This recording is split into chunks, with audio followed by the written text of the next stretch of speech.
एक ईश्वरवाद और दूसरा अनिश्वरवाद। जो ईश्वरवादी है वे तुर्य पद को प्राप्त होते हैं और जो अनिश्वरवादी है उनको जब ईश्वर की भावना होती है तब वे शास्त्र और गुरु द्वारा ईश्वर को प्राप्त होते हैं। ईश्वरवादी भी दो प्रकार के हैं। एक वे जो और वासना त्याग कर ईश्वर परायण होते हैं, वे शीघ्र ही ईश्वर को प्राप्त होते हैं।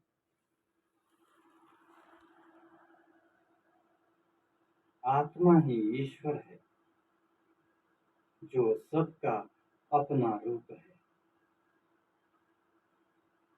दूसरे प्रकार के जीव ईश्वर को मानते हैं पर उनकी वासना संसार की ओर होती है। वे चिरकाल में आत्म पद को प्राप्त होते हैं। अनिश्वरवादी भी दो प्रकार के हैं। एक कहते हैं कि कुछ होगा, उनको होते होते की भावना से शास्त्र और गुरु के द्वारा आत्म पद की प्राप्ति होगी। दूसरे कहते हैं कि कुछ नहीं है, उनको चिरकाल में जब आस्तिक भावना होगी तब वे आत्म पद को प्राप्त होंगे। हे राम जी, उनके निमित्त विधि और निषेध कहे हैं कि शुभ कर्म को अंगीकार करो और अशुभ कर्म त्यागो। उससे जब अंतःकरण शुद्ध होगा तब आत्म पद की प्राप्ति होगी। जो विधि निषेध शास्त्र न कहें तो बड़ा छोटे को खा जाए।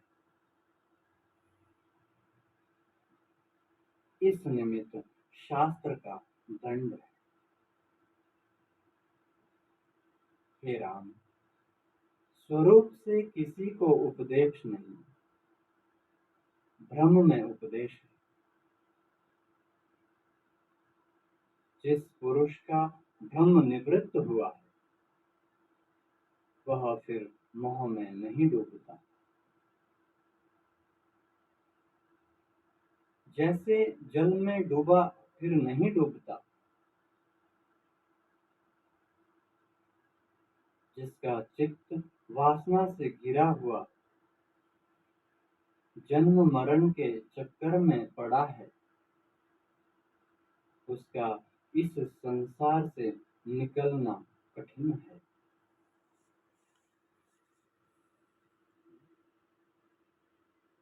जैसे उजाड़ के कुएं में गिरकर निकलना कठिन होता है,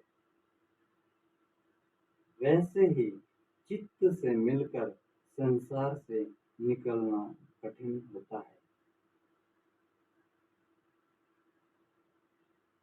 हे राम जी, इस चित्त को स्थिर करो जिससे तुम्हारे दुख मिट जावें और सत्ता समान पद को प्राप्त हो।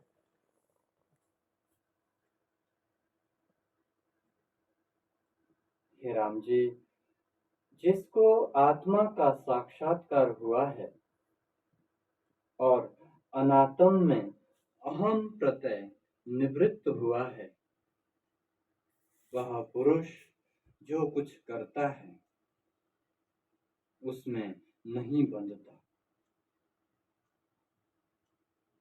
वह अपने को सदा अकर्ता देखता है।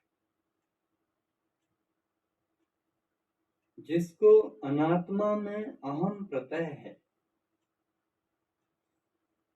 वह सदा पुरुष करे तो भी करता है, और जो ना करे तो भी करता है।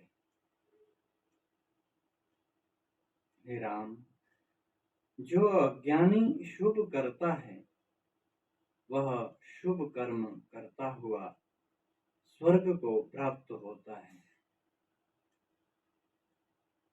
और अशुभ कर्म